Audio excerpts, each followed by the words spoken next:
السلام علیکم درنو دوستانو، د نن ورځې ویډیو ته ښه راغلاست. په دې دوهمه ویډیو کې به زه تاسې ته د هغه سټپ په اړه معلومات درکوم چې کله تاسې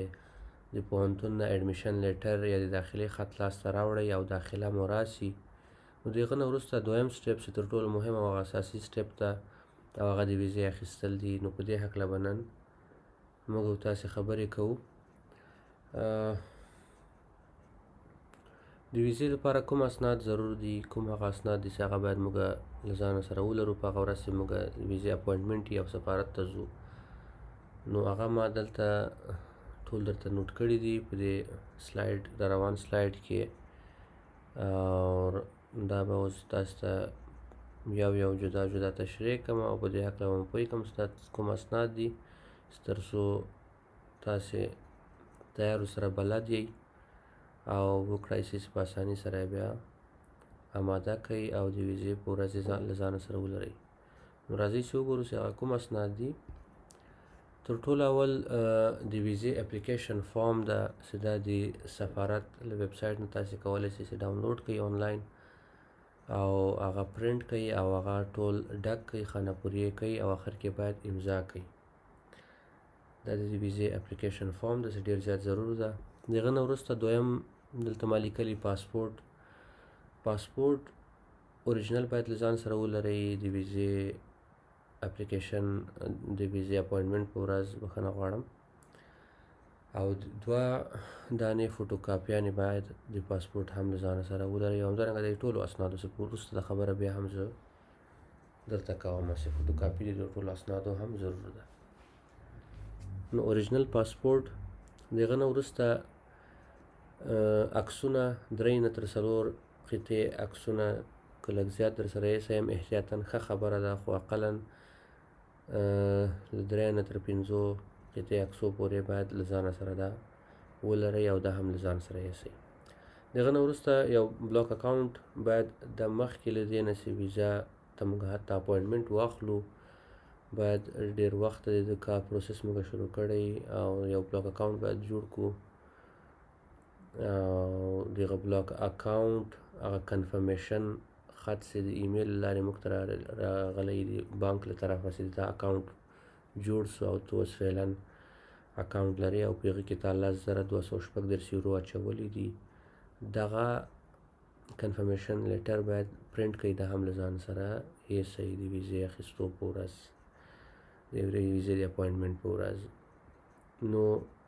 دغه بلاک اکاونټ په هکله دلته به د دویم سلاید کې ما تفصیلا معلومات لیکلي دي. نو یو ځل به دغه بل سلاید ته لاړ سو، د هغه نه وروسته بیرته شاته راځو او دغه پاتې اسناد به درته تشریح کړم. بلاک اکاونټ په هکله دلته ما لیکلي دي چې دا څه شی ده او همدارنګه دغه سلاید بیا تاسې کولی شئ چې خپله هم وګورئ، خو زه به یې په پښتو کې دغسې درته تشریح کړم. بلاک اکاونټ دا یو بانکي حساب یا بانکي اکاونټ ده چې موږ او تاسې د آلمان په یو بانک کې جوړوو. مخکې له دې نه چې موږ آلمان ته راسو او ویزا واخلو، دا اکاونټ باید جوړ سي آنلاین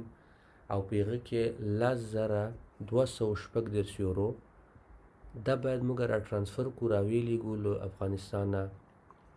دې اکاونټ ته. اوس دا پیسې د څه شي لپاره دي او ولې موږ رالیږو او آیا دا پیسې موږ بیا بیرته لاسته راوړی سو او که دا د پوهنتون فیس ته یا د ویزې فیس ته دا موږ نه ځي او بیرته لاسته نه راځي. په دې هکله باید زه معلومات درکړم. دا پیسې دوستانو دا د تاسې دلته د میاشتني مصارفو په خاطر دي چې تاسې دلته راځئ او تاسې دغه مصرفونه چې کوئ لکه کور یا اتاق چې ځان ته مو نیولی او د هغه نه وروسته د خوراک مصرفونه سول، صحي بیمه سوه، د موبایل مصرف یا او همدارنګه لباس وغیره او د هر څه د ټول مصارفات چې دي. نو د هغه لپاره د آلمان دولت وایي چې یو نفر یو محصل چې دلته راځي د درس لپاره هغه باید له ځانه سره یو څه اندازه پیسې راوړي تر څو دلته د خپل مصارفات بیا په خپله پرې کړی سي او دې ته ضرورت پیدا نه سي چې هغه بیا په منځ کې خپل درس بیرته پرېږدي او یا بیرته لاړ شي او ووایي چې زه اوس خپل مصرفونه نشم پرې کوی،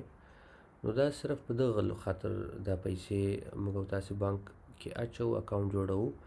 او دا کوم د پوهنتون فیس نه ده یا داسې یو شی نه دی چې دا دولت ته ورکول کېږي او بیرته تاسې ته لاسته نه راځي. نه، دا پیسې ستاسې دلته راسي، دا اکاونټ بلاک کي، ځکه یې نوم هم بلاک اکاونټ ده. دا بلاک کي، دا پیسې بند دي، بلاک کي چې تر هغو تاسې دلته رانسئ، تاسې په خپله خلاص نه کوئ، د نه خلاصېږي، او د خلاصولو نه وروسته 2 نه تر 3 هفتو یا تقریبا یوه میاشت به ووایو، یوه میاشت وخت لګېږي چې تر څو تاسې دلته راسئ، ځان ثبت کوئ، دولت سره رجسټریشن وکړئ، د هغه نه وروسته په ارامه د اکاونټ بیا بانک ته ځئ،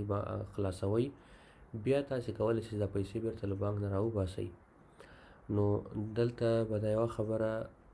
بله هم درته وکړم چې کله تاسې په خیر سره ویزه واخیسته او راځئ، نو باید یو څه اندازه پیسې نور هم اضافه په جب کې له ځانه سره راوړئ چې تر څو پورې چې دغه اکاونټ هم اوپن کیږي، د بلاک حالت نه بیرته اوپن حالت ته راځي، نو چې هغه مصرف تاسې دلته وکړی شئ. یو څه پیسې باید تاسې له ځانه سره نغدې راوړئ،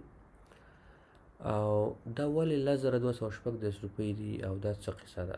د آلمان دولت وایي چې په اوسط ډول یو محصل په آلمان کې د میاشتې 853 یورو 853 یورو په میاشت کې مصرف لري. موږ او تاسې که چیرې وګورو 853 ضرب د 12 کو چې په یو کال کې 12 میاشتې دي، نو 10,236 کېږي. نو دا 10,236 روپۍ دغه بلاک اکاونټ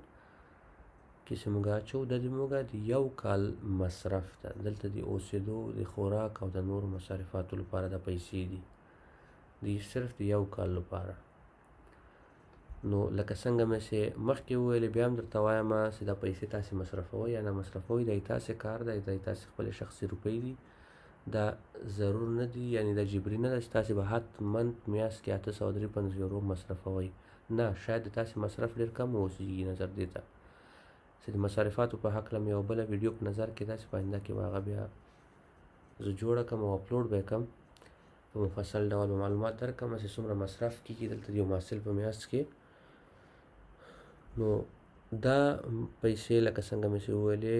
د تاسې خپلې شخصي روپۍ دي، دا جبري نه ده چې تاسې به حتما په میاشت کې دومره مصرف کوئ او دا پیسې به تاسې له بانک نه راباسئ او حتما به په مصرف رسېږي یا داسې واسې. نه، دا خبره نه ده. صرف هغه د ویزې اخیستو لپاره یو پری ریکویسایټ ده، یو ضرورت ده چې دا اکاونټ باید جوړ شي، دا پیسې باید را ټرانسفر شي او دغه هغه ثبوت باید په سفارت کې ورته وښودل شي. ښه، دا و د بلاک اکاونټ په هکله معلومات، په دې هیله چې اوس به پوه شوي چې دا څه معنا او دا پیسې ولې موږ اچوو. بیا هم که چیرې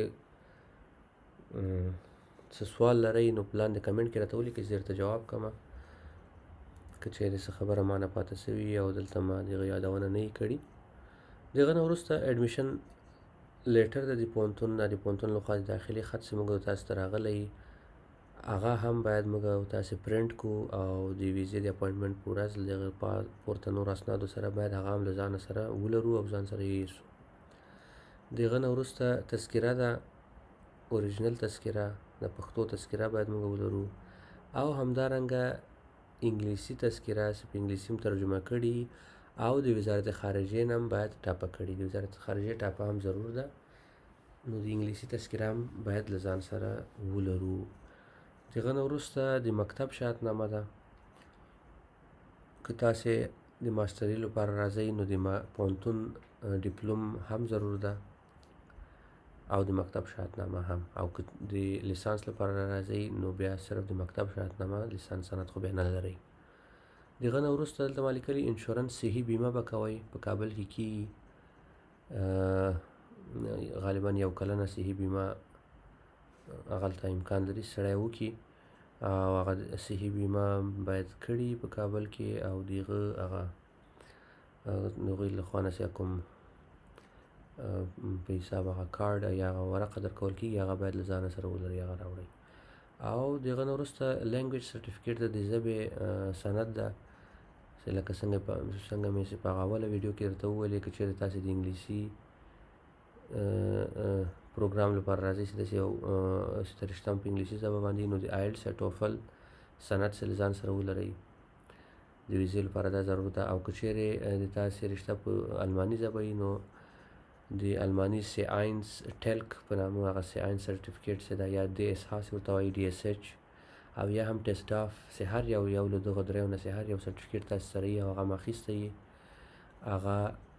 یا د ګویته سرټیفیکیټ هم چې هغه ما هلته نه ده ذکر کړی هغه هم که تاسې سره وي دا ټول چلیږي. دا باید له ځان سره ولرئ د ژبې سند هم. نو دا تقریبا هغه ټول ضروري اسناد دي چې د ویزې په ورځ باید له تاسې سره وي. په دې کې باید یو دوه خبرې ضروري درته ذکر کړمه. یو خو دا لکه څنګه مې چې اول کې مې یادونه وکړه اوس یو ځل بیا درته وایم چې دې ټولو اسنادو به دوه دانې کاپیانې جدا جدا دوه کاپیانې باید د ټولو اسنادو ځان سره ولرئ. اوریجنل به هم لرئ او دوه کاپیانې به هم تیارې جوړې کړئ. دوه سیټه به جوړ کړئ جدا جدا دوسیې به جوړې کړئ او دا به له ځان سره منظم همدغسې ځان سره وړئ سره د اوریجنل. او د هغه نه وروسته بله مهمه خبره دا ده چې د دغه اسنادو نه بغیر د دغه اسنادو نه علاوه هم امکان لري چې د یو چا نه یو یا دوه اسناد نور هم شی وغواړي. دا په څه معنا چې دا سړی ویلی نه شي چې کوم اسناد یا څنګه او څنګه نه. دا کس تر کسه فرق کوي پروګرام تر پروګرامه فرق کوي. تاسې کومې رشتې لپاره راځئ کوم ښار ته راځئ او ماستري ده که لیسانس ده د دغو ټولو په بنا باندې امکان لري چې یو کس نه یو دوه شیانه اضافي وغواړي یو بل کس نه بیا هغه ونه غواړي هغه نه صرف همدغه اسناد وغواړي دا کوم چې دلته ما درته ذکر کړي دي. نو دغه یوه خبره امکان لري چې مثال تاسې نه سفارت یو شی نور هم اضافه وغواړي خو مقصد که نورمال حسابي یعنی بل یو شي ته ضرورت نه وي نو بیا همدغه اسناد دي چې ما درته ذکر کړل او د دې نه اضافه انشاءالله چې نور شي ته به ضرورت پېښ نه شي چې تاسې نه وغواړي صرف دغه اسناد باید له ځان سره ولرئ او خلاص. او دلته په آخر کې ما درته ذکر کړي دي چې د ویزې دغه اپلیکیشن فیس لري چې دغه ورځ تاسې سفارت ته ځئ او دغه فیس هم باید مخکې تحویل کړی بخښنه غواړم چې هغه د 80 نه تر 50 یورو تر منځ ده چې تقریبا یا د 80 روپۍ تر 50 روپیو پورې یورو پورې دغه فیس ته چې هغه فیس به هم ورته تحویلوئ. نو دا و د ویزې د اسنادو په هکله معلومات. اوس راځو په دې خبرې باید ځان پوه کړو چې ښه کله چې زما اډمیشن لیټر راغی او اسناد مې هم ټول آماده کړل هر څه راسره دي اوس څنګه سفارت سره تماس ونیسمه او چیرته ویزا اخیستلی سمه او څه باید وکړم د هغه سټپ په هکله معلومات درکوم. سفارت لکه څنګه چې تاسې خبر یاست په کابل کې خو د المان سفارت فعلا بند ده تر هغه ورځې چې دا اوس فعلا د ویډیو جوړوم اوسه پورې خو بند ده. شاید په آینده کې بیرته که چیرې خلاص شي نو بیا په کابل کې هم امکان لري چې تاسې ویزا په کابل کې د هغه لپاره اپلیکیشن جمع کړئ او په کابل کې ویزا واخلئ او اپوینټمنټ لپاره غوښتنه وکړئ. خو اوس فعلا په د هندوستان په نیو ډیلي ښار کې او همدارنګه د پاکستان اسلام آباد ښار کې امکان لري چې تاسې ویزې اپوینټمنټ لپاره تاسې هغلته هغوی سره په تماس کې سئ تاسې هلته اپوینټمنټ واخلئ او هغلته لاړ سئ او ویزا لاسته راوړئ. نو هر یو چې تاسې ته راحت او اسانه راځي یو له دغو دوو ښارونه کولی شئ چې هغلته بیا ویزې اپوینټمنټ لپاره د هغوی سره په تماس کې سئ. د دواړو هیوادو سفارتونو ویب سایټ به زه لاندې په ویډیو کې درته لینک کړمه کولی شئ چې هغلته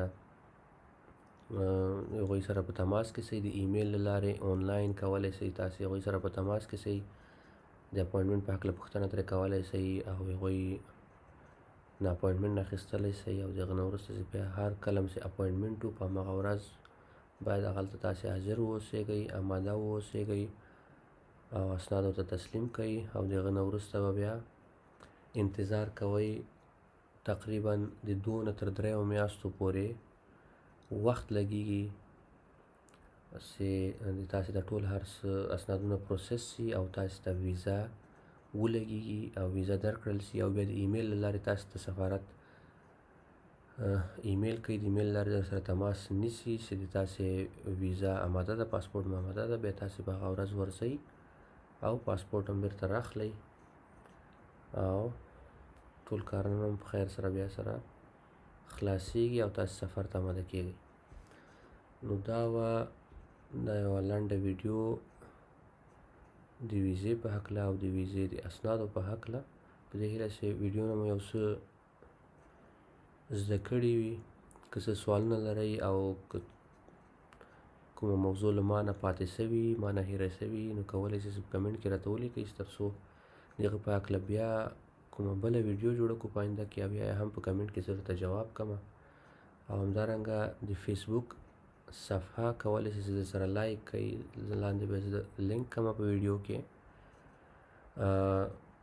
کولی شئ هغه در سره لایک کړئ او دا ویډیو هغلته بیا وګورئ په کم مصرف سره. که چیرې تاسې یوټیوب ته لاسرسی نه لرئ او د انټرنیټ مشکل وي، نو په فیسبوک کې په کولی شئ چې په کم مصرف سره بیا همدغه ویډیو هلته وګورئ او استفاده ترې وکړئ. مننه.